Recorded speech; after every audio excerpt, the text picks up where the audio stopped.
김일봉입니다. 이곳 캐나다의 아름다운 가을이 익어가고 있습니다. 올해도 아름답게 그리고 풍요로운 좋은 열매들을 많이 수확하시기 바랍니다. 요즘 이곳 부동산 흐름을 보면은 가격적으로도 그렇고 주택 구입을 생각하고 계시는 가정에는 집값은 평균적으로 더 내려가 있고 금리도 같이 내려가고 있어서 좋은 집을 장만하실 수 있는 적절한 시기가 된 것 같은데요. 지난 시간에 말씀드린 대로 먼저 집을 결정하실 때 도움이 될 수 있는 내용 중에서 새 집 쪽이 좋은가 아니면 오래된 집도 괜찮은가에 대해서 당연히 새 집 쪽이 좋겠습니다만 오래된 집은 어떤 특성을 갖고 있는지 그 차이에 대해서 말씀드리고자 합니다. 그리고 이어서 요즘 이거 부동산 시황도 같이 정리해서 말씀드리겠습니다. 네, 집을 갖는다는 거 인생에 있어서 몇 안 되는 가장 중요한 일 중에 하나일 것입니다. 저를 포함해서 대부분의 분들이 자녀들의 좋은 교육 환경과 편의시설 그리고 교통이 편리한 지역에 아주 좋은 구조의 2층 집, 그 중에서도 지은 지 오래되지 않은 집을 가장 선호하실 것입니다. 맞습니다. 그러한 집이 투자성에서도 가장 좋지요. 이런 좋은 집을 가질 수 있는 내용에 대한 영상은 전에 올려드렸으니까 한 번 더 참조하시고요. 이런 지은 지 오래되지 않은 집들의 좋은 점은 가장 최신의 자재와 구조로 되어 있으니 분위기가 상쾌하고 느낌도 기분도 좋고요. 천정이 높으니까 시원하고 구조도 대부분이 트이고 편리한 구조로 되어 있어서 마음 편하고요. 가장 좋은 점은 최소한 다음번 집은 그 아스팔트 싱글을 갈기 전까지는 집을 고치거나 업그레이드하는 그런 관리 비용이 크게 들지 않을 것이고, 그런 수리나 관리에 시간을 소모할 일이 없으니 다른 자기 사업이나 일 또는 육아나 교육에 더욱 전념할 수 있다는 것이겠지요. 그리고 특히 여성들에게는 큰 나무들이 우거진 그 오래된 동네는 좀 무섭기도 할 수 있고, 오래된 집에서 자주 볼 수 있는 그 곰팡이나 벌레들을 가까이 할 가능성이 크게 낮고요. 그럼 그런 새 집들의 불편한 점은 뭘까요? 오래된 집보다는 가격이 높다는 것, 비싸다는 것 외에는 특별히 좋지 않은 점이 없겠지요. 굳이 말한다면 대부분이 외관이나 내부 구조가 비슷해서 다양성이 좀 부족하다고 할까요? 그리고 막 지은 새집 동네는 나무도 큰 나무들이 없어서 좀 동네 분위기가 좀 썰렁할 수 있고요. 그러나 그런 건 조금 시간이 지나고 나면 나무도 자라고 저절로 차츰 좋아집니다. 그렇다면 오래된 집은 어떤가요? 그것도 아주 오래된 집은요, 먼저 딱 떠오르는 것이 부정적인 생각부터 드시죠. 낡아서 살기 불편하고 특히 여성들 무섭고 곰팡이 벌레 싫고 낙엽 치우고 눈 치우기 힘들고 어둡고 겨울에 춥고 집 수리의 비용도 많이 들고요. 좀 더 자세히 말씀드려 보면요, 일단 천정이 요즘 2층 집들보다 낮아서 시원한 분위기가 모자라고요. 벽이 많은 경우가 많아서 답답하기도 하고 사용되지 않은 그런 데드 스페이스가 의외로 많을 수 있습니다. 그리고 그 방의 크기가 작은 경우도 많고요. 특히 화장실 내부 공간의 크기가 작고 화장실 전체 숫자도 작은 경우도 많습니다. 그리고 역시 누구나 알 수 있는 가장 큰 단점은 부엌이나 화장실, 기타 많은 것이 오래되어 낡았다는 점이겠지요. 그럼 그런 곳을 새로 리노베이션 해서 잘 고쳐놓은 집을 고르면 될 것 아닌가 할 것인데요. 네, 그런 집을 잘 고르면 의외로 성공적일 수도 있습니다. 그렇지만 끝까지 그 집의 구조를 바꾸지 않고 살면 괜찮습니다만, 만약 벽들을 헐고 증축이나 개축을 해야 그 집의 장점이 크게 살아나는 경우에는 리노베이션을 했던 부분을 그대로 살려놓고 좋은 구조를 만들어내기 어려울 수 있기 때문에 그것도 역시 같이 허물어야 되기 때문에 그 비용만큼 더 낭비되는 경우도 생길 수 있습니다. 그렇다면 그 오래된 집의 좋은 점은 없을까요? 있습니다. 그렇지만 사람마다 성향이 다르니 어떤 분에겐 좋은 점이 될 수도 있고 또 어떤 분에겐 아닐 수도 있을 것입니다. 첫 번째는 일단 가격이 새 집보다는 크게 저렴하다는 점이겠지요. 본인의 예산이 살고자 하시는 동네의 2층 집 가격에 부족하신 분은 어쩔 수 없이 그 동네보다 더 먼 곳으로 알아봐야 하지만, 오래된 집으로 마음을 바꾼다면 본인이 원하는 지역과 가까운 동네에 거주를 정할 수 있습니다. 두 번째로는 그 집 내부 구조의 다양성입니다. 이 점이 제가 중요하게 보는 점인데요. 오래된 집은 가격도 싸지만 그 내부 구조에 있어서 좋은 아이디어로 조금 바꾸고 손을 보면 상당히 높은 가치의 구조로 바뀔 수 있는 집도 꽤 있습니다. 오래된 집의 그 대표적인 구조들을 보면 먼저 잘 알려진 그 단층으로 된 방갈로 구조가 있고요. 그 구조는 나이가 많이 들어서 계단 이용이 불편하거나 어린아이가 있어서 그 낙상이 걱정이 되는 가정, 또는 콘도처럼 한 층에서 모든 생활을 다 하고자 하시는 그런 가정이 좋고요. 그 외에 재미있는 구조의 형식도 있는데요. 집 현관 입구에서부터 반층씩 오르고 내리는 그런 스플릿 구조가 있습니다. 앞쪽 옆으로 구분되는 그 사이드 스플릿 구조가 있고요. 앞 뒤로 반층씩 구분되는 백 스플릿 구조가 있는데요. 집에 따라 아주 매력적인 구조도 가끔씩 눈에 띕니다. 저는 손님들께 그런 집을 보여드릴 때는 맨 먼저 앞으로 이 집을 어떻게 바꾸면 정말 좋아지고 가치가 크게 오를 수 있을까부터 먼저 봅니다. 그런 잠재력, 그런 가능성이 높다 판단될 경우엔 손님께도 적극 권하고 설명도 해드립니다. 이해하기 쉽게 저의 집 예를 잠깐 드려보면요.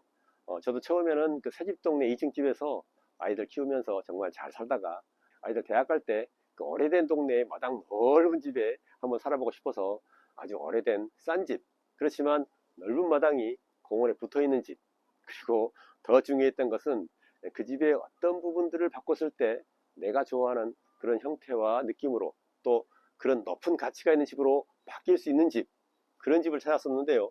운 좋게 찾아서 지금까지 16년째 지금도 아주 신선한 기분으로 살고 있습니다.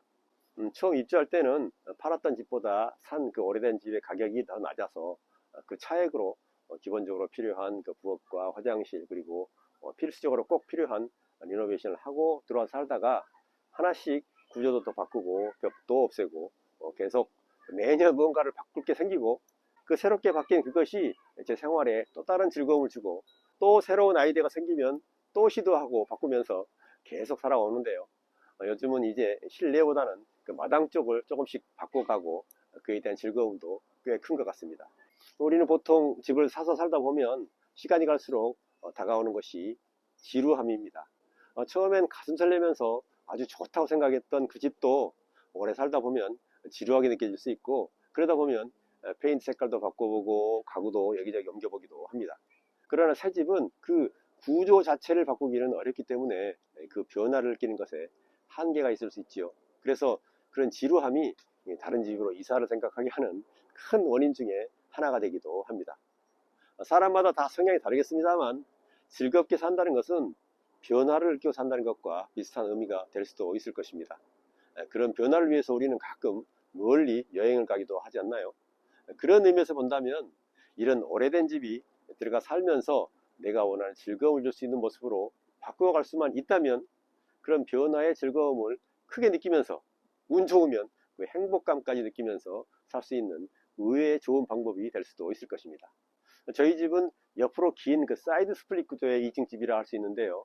살면서 조금씩 집 내부 외부 여기저기 바꾸고 일부 막혔던 벽도 트고 변화를 많이 줬는데요. 그것이 집안의 분위기를 환하게 만들고 아주 편리하게 만들었습니다. 그 중에서도 가장 잘했다고 생각되는 점은 그 부엌 쪽의 창문을 완전히 허물어버리고 그 높은 그 유리 슬라이딩 도어를 만들고 밖으로 2층에 그 썩지 않는 그 합성 목재 데크를 넓게 만들어서 부엌 쪽에서 바로 밖에 데크로 나가서 뒷마당과 공원의 그 시원한 경관을 느끼고 또 아래로 내려가서 뒷마당을 이용하기 쉽게 만든 점입니다. 이제 그 데크는 1년 44철 겨울에도 저희 집에서 가장 많이 이용되는 장소가 되어버렸습니다. 저의 최애 공간이라고 해야 되나요? 요즘 그 뒷마당 정리를 하게 되면서 더 많이 이용되는 것 같습니다. 이 집의 가치에 있어서도 아마 들었던 경비보다 훨씬 높은 가치가 추가되었을 것으로 저는 판단하는데요. 그러나 이 집의 가치보다도 더 중요하다고 제가 생각되는 것은 자신이 원하는 집의 모습을 스스로 만들어가고 그것이 하나하나 이루어져 가는 것을 볼 때 그 성취감, 성취감까지는 아니더라도 그 잔잔한 만족감과 즐거움은 살아가는데 또 다른 활력소가 될 수 있었습니다. 그런데 하지만 많은 분들이 저와 같은 생각을 가질 수는 없을 것입니다. 어떤 손님은 처음에 저와 같은 생각을 하시고 그 오래된 집을 사서 살았는데요. 살면서 다른 할 일도 많고 집 관리도 못하고 했더니 집이 엉망이 돼서 도저히 살기 힘들어서 다시 새 집 쪽을 알아봐 달라고 해서 구해드렸는데요. 그 새 집에서 아주 편안히 아주 행복하게 지금도 잘 살고 계십니다. 성향 따라 다 다릅니다. 어떻게 보면 조금 젊었을 때는 아이들 육아나 경제활동 등 할 일도 많을 때여서 집을 고치거나 바꾸거나 그 관리에 신경 쓸 일이 많지 않은 그 편리한 새집 쪽이 좋고요. 조금 세월이 지나고 나이도 좀 들어가는 분들 중에서 이런 오래되고 마당 넓은 집이 사람에 따라 어울리는 분도 있을 수 있을 것입니다. 그리고 예산이 부족해서 오래된 집을 살 수밖에 없을 수도 있고요. 그런데 요즘은 그 유튜브도 잘 돼 있어서 아주 큰 공사 아니고는 유튜브로 배워가면서 집을 조금씩 수리하거나 바꾸거나 페인트하거나 하는 일은 큰 돈 들이지 않고도 시간만 된다면 직접 하실 수도 있을 것입니다. 저도 혼자서 많이 합니다. 운동도 되고요. 그런데 중요한 것은 오래된 집을 고르실 때는 살면서 바꾸지 않을 생각이시라면 오래된 집 중에서도 지금 현재 가치가 높은 집을 고르셔야 좋고요. 아니고 바꾸면서 사시고 싶다 하시면 아주 오래된 아주 싼 집도 좋은 잠재력만 있다면 괜찮습니다. 즉 좋은 잠재력이 있어서 바꿨을 때 바꾼 후에 본인에게 큰 기쁨이 될 수 있고 또 나중에 팔 때도 그 바뀐 것이 크게 가치를 올려줄 수 있는 집으로 잘 선택하셔야 한다는 것입니다. 그것이 가장 중요한 포인트입니다. 집이라는 것이 그런 것 같습니다. 집을 살 때 그 집에서 평생을 살 것처럼 생각하시고 구석구석 모든 면에서 본인이 생각하는 대로 완벽하게 지어져 있는 100점짜리 집을 찾는 경우도 있는데요. 사실 그런 집은 이 세상 어디에도 없습니다. 세계적인 건축가가 자기 자신을 위해 오랜 시간을 갖고 혼신을 다해서 디자인한 집을 스스로 짓고 들어가 살아도 몇 년 지나지 않아서 문제가 있다 하고 실증을 내고 다시 새로운 집을 짓고 이사하는데요. 하물며 자신이 아닌 남이 몇 가지 똑같은 모양으로 디자인해 놓은 집 중에 하나에 들어가 사는데 자신에게 100% 만족이라는 점은 있을 수가 없겠지요. 오히려 좀 부족한 집에 살면서 하나씩 하나씩 자신이 좋아하는 쪽으로 만들어 나가며 산다면 오히려 점점 더 만족감과 즐거움은 더 커질 수도 있을 것입니다. 저도 같은 집에서 지금 16년째 살고 있습니다만 처음보다 지금이 오히려 더 설렌다고 할까요? 집에 대한 애착과 즐거움은 더 커진 것 같습니다. 그리고 오래된 동네, 오래된 집을 만약에 찾는다면 리모델링으로 새로 바뀌어가는 집이나 허물고 완전히 새로 짓는 집들이 점점 많아지는 그런 동네가 좋습니다. 그렇게 바뀌어간다는 것은 그런 동네는 스스로도 또는 새로운 주인이 계속 투자를 한다는 뜻이거든요. 앞으로도 그 동네의 가치는 계속 오를 수 있다는 증거가 됩니다. 그리고 요즘도 어느 지역에 집을 사는 것이 투자에 좋습니까? 라고 문의하시는 분도 있는데요.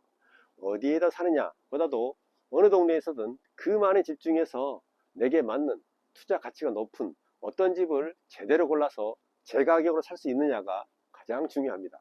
말씀드렸던 그 가치와 잠재력이 높은 집과 그렇지 않은 집의 차이가 아주 클 수 있습니다. 네, 오래된 집의 말씀은 여기까지 하고요.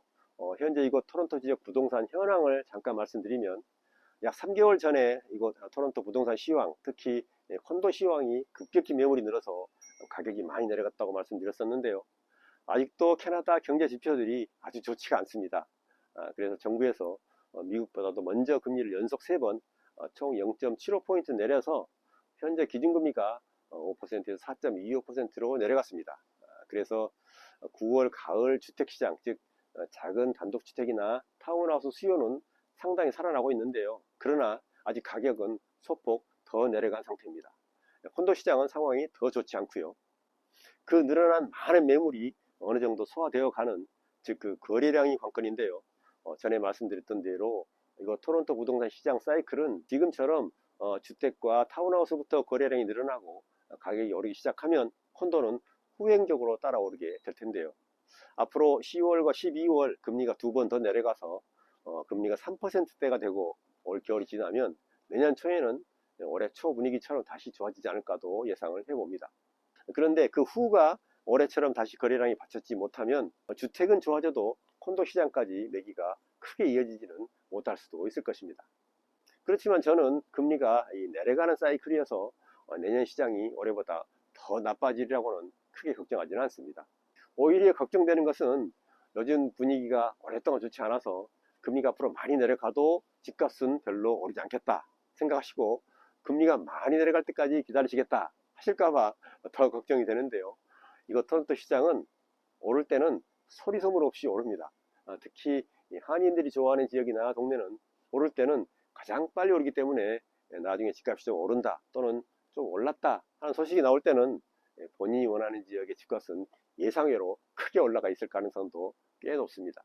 그 부동산 사이클이 있을 때마다 똑같이 느꼈던 경험입니다. 그래도 주택이든 콘도든 지금이 가장 저렴할 때일 것입니다.